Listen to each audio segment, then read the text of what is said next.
All right.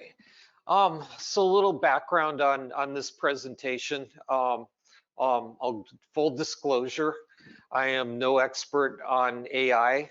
This is purely a personal, I guess you want to call it like journey. I became interested in kind of the whole AI thing after last year on 60 Minutes. Scott Pelley did a um, segment on mostly chat GPT, but some of the advancements in AI and how this stuff was just kind of starting to show up and become more mainstream. And so I guess for lack of better things to do, I decided, well, you know how is AI going to affect medical imaging and healthcare in general? And I'll admit it was quite the journey. I had no idea that there was so much AI out there, just basically sitting in front of us in healthcare and particularly imaging. A lot of stuff that just kind of crept in over the years, and then some of it's actually new and revolutionary. So I will take you on a journey, and hopefully it'll be interesting and maybe inspire you to look into how AI is affecting healthcare and medical imaging.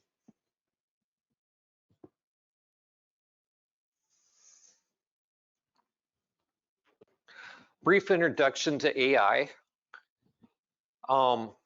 Will AI bring us to this utopia that, you know, we won't have to work so hard and life will be good? To be honest, I'm still waiting for the internet to do that for us, and it hasn't provided it yet, at least that's not behind a paywall.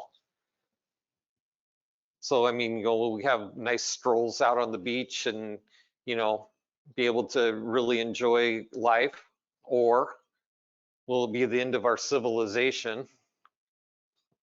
James Cameron's version of AI and how it took care of the world, or maybe something in between.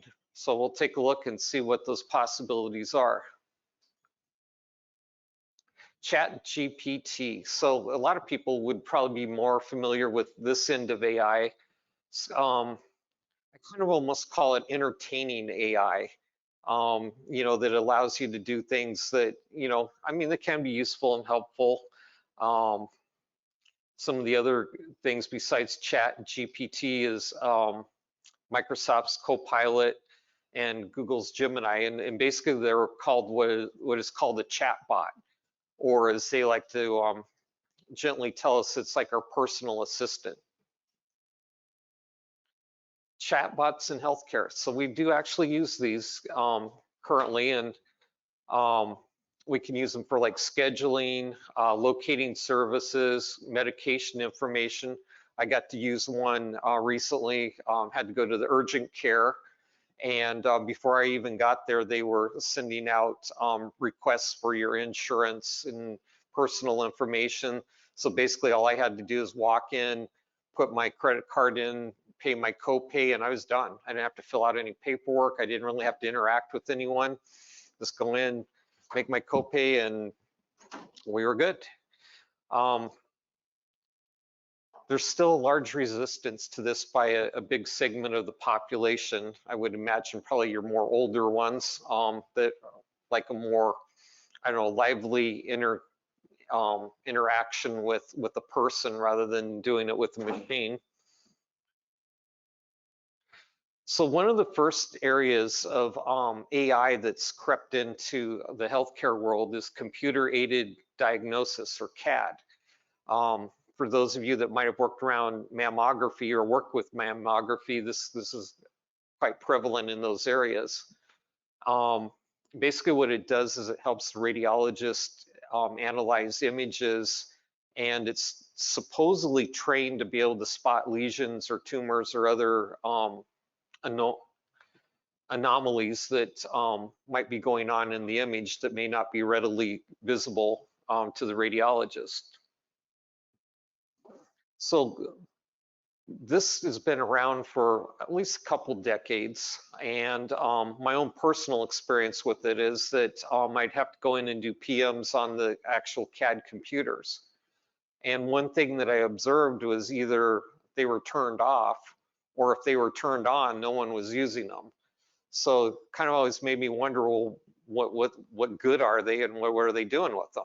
So we'll find out that. So according to some sources, there's 3 generations of AI. The latest one that we're kind of experiencing right now is the 3rd generation.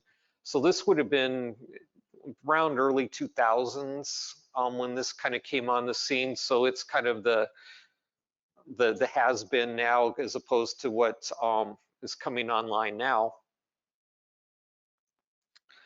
One of the problems was that the CAD was basically not very well done.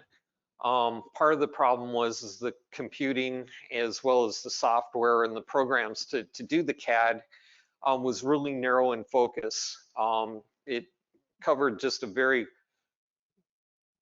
little area that was of interest, and it wasn't very smart, unfortunately. So when it came on the scene, the radiologists and departments were happy to have it and thought, wow, this is great. We're going to be able to catch more, particularly in mammography, tumors and lesions, and be a big help to the patients. Unfortunately, it didn't live up to the expectations.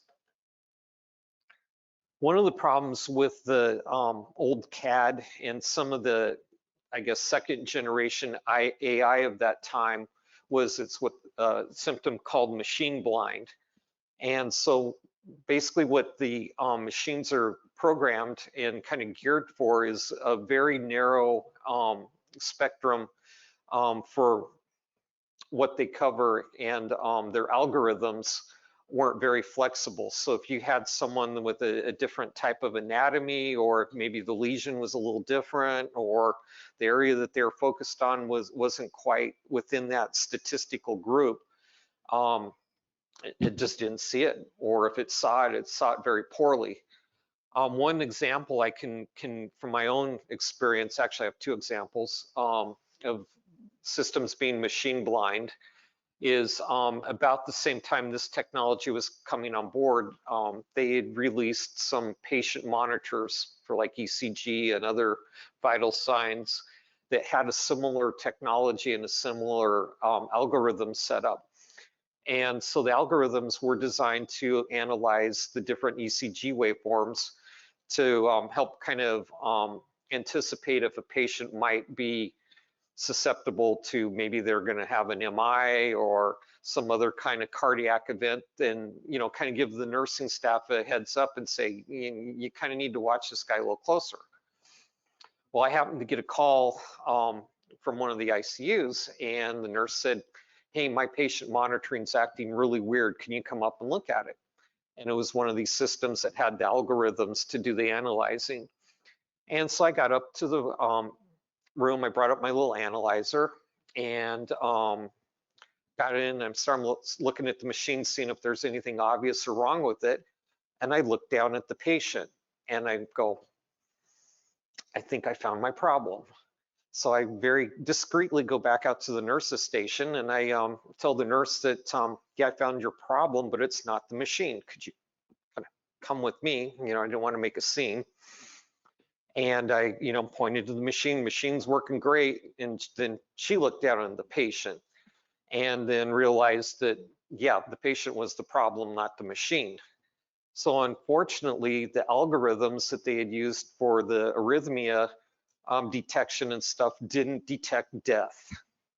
So kind of a little oversight there. So we did the due diligence. We filed our reports with the FDA and our risk management and all that stuff. And we did get a call back from the manufacturer, and then they did confess that their algorithm did have issues with detecting dead people. So that would be a extreme version of machine blindness, but it's similar to what the CAD and the 2nd generation of AI. It doesn't always work in every scenario. I had a similar incident with the same manufacturer's patient monitors. Unfortunately, it had a good outcome. Patient came in with suffering from hypothermia, and the machine wasn't able to work with the patient's condition being hypothermic. So luckily the nurse was a little more vigilant, and the patient had a happy outcome, but there are hazards and issues with some of the AI and their ability to work with scenarios that kind of fall outside of their algorithms. So in 2019, magazine put out a survey to radiologists and their feelings about CAD and as to whether or not it worked for them. And about 80% of them responded back to saying that it was actually of no value to them. If anything, it was a detriment to them because it hindered their ability to diagnose the patients. So I guess the second generation of AI, and particularly with the CAD, was an epic fail, and that would explain when I would look at the machines why no one was using them or why they were just turned off. One of the radiologists described the CAD that they were working with was like a self-driving car that had never left the parking lot. Yeah, it could drive itself. It could, go and successfully not crash into anything, but it was no value. I mean, unless you want to drive around the parking lot, it's not going to help. So the next generation of AI and will kind of take us out of the parking lot and actually be able to go out and go places.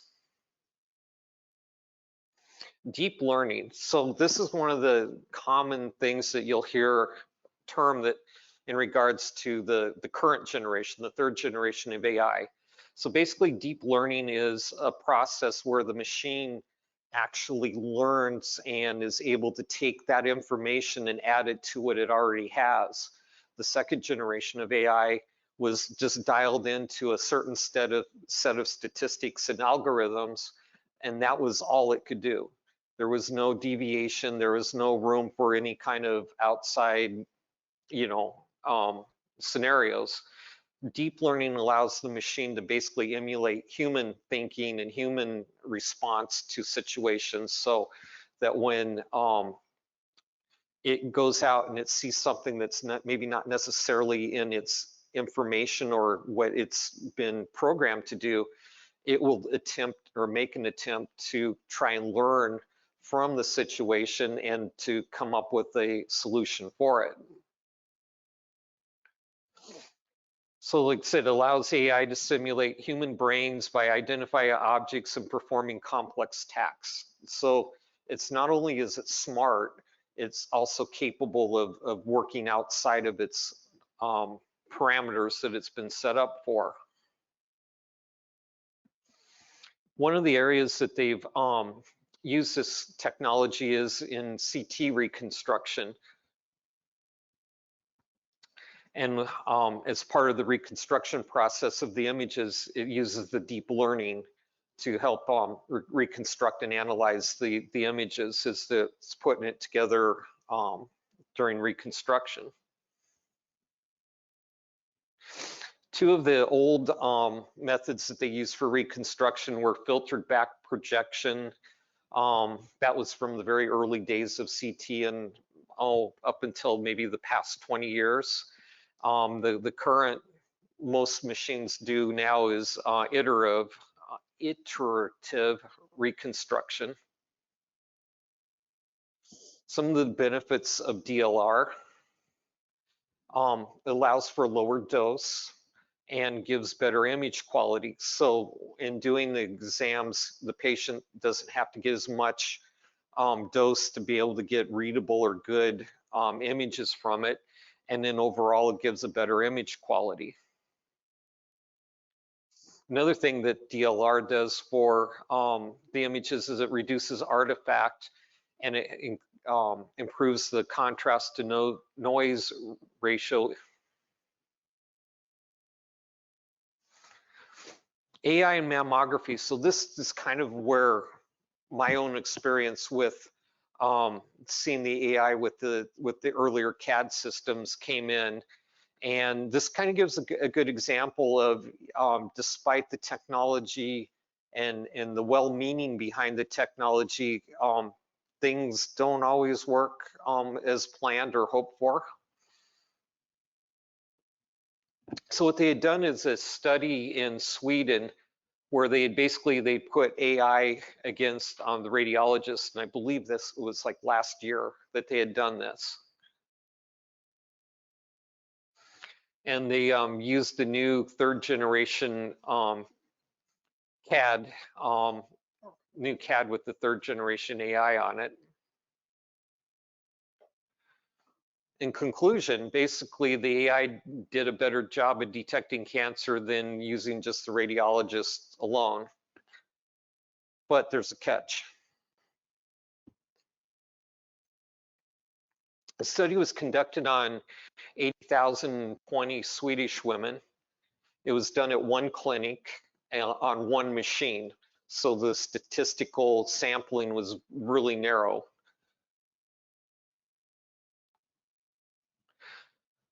Almost 40,000 of them had mammograms read by a radiologist with the assistance of AI.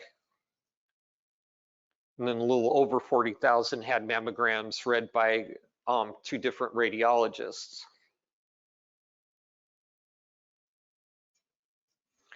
Of the group, 244 cases of cancer were detected by the radiologist using the new generation CAD. And of the group that where the radiologists did not use CAD, only 203 cases were detected.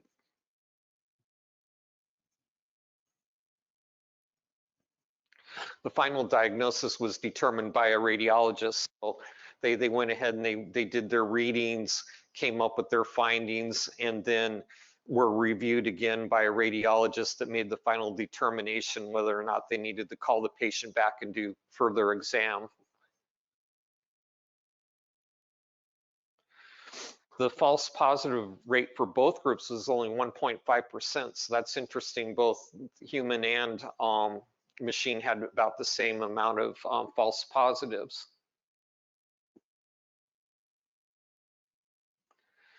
Conclusion from the study was that more research needed to be done. So it did show a slight advantage for the radiologists using AI to help review the images as opposed to having just 2 radiologists independently look at them. The AI seemed to be better suited at catching some of the lesions and tumors that maybe weren't as easily detected by the human, but overall and ultimately the decision was made by a pair of human eyes as to whether or not they needed to do further, do a callback or do further studies on the patients to verify the cancer.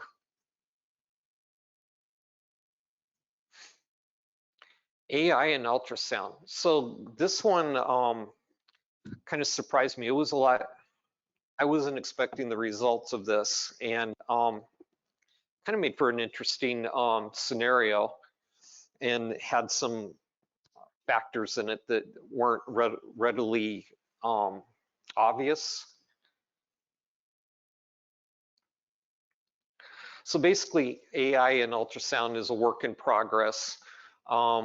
It's not that there hasn't been any less money put into this. Matter of fact, ultrasound is actually one of the ones that they originally kind of thought would be a good benefit from AI. Though after the practicality and working with it, didn't quite work out the way they had thought either. One thing like modalities like CT and MR and even mammography are easy to incorporate AI is that you have a fixed point and pretty much a stationary patient. You don't have any kind of movement or movement artifact in these modalities where ultrasound has a lot of dynamic movement. So some of the variables that they determined and found out with ultrasound is one, patient size. It makes a huge difference. With some of the radiology modalities, patient size wasn't an issue because all you need to do is just turn up your MA and KV and that kind of compensates for it. Ultrasound doesn't have as much latitude in those areas to deal with different size patients. Other things were settings, artifacts within the beam. Ultrasound's more easily susceptible to some of the structural parts of the body, as well as other conditions, and noise from both the exam as well as other sources can make images difficult to obtain, and not necessarily just the image, but consistent images that the AI would be looking for consistency as it was looking through the different images that it was analyzing.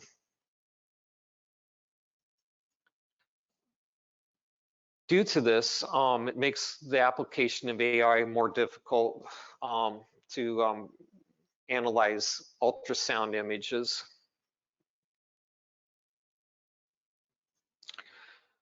As of even in the past several months, some new software has been approved and come on the market that helps overcome some of the challenges that AI has with analyzing ultrasound images.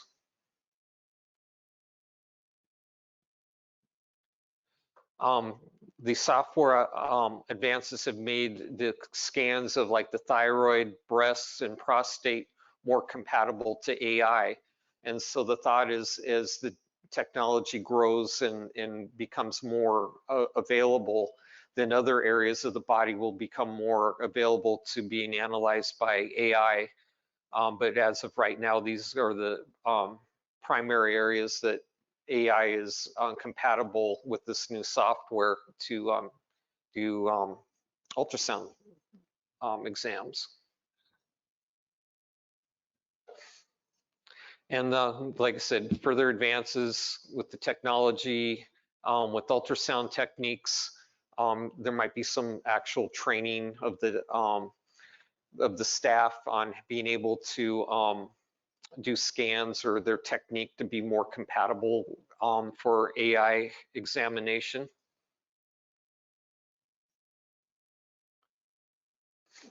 One thing though, they did say though, with the software advances and with some training, that AI enhanced ultrasound does have a promising future. And where do we go from here? My thoughts are that the advances in AI and especially in imaging are going to be probably more subtle than advanced. The software will get a little bit better, and through trial and error will get a little more useful in using AI.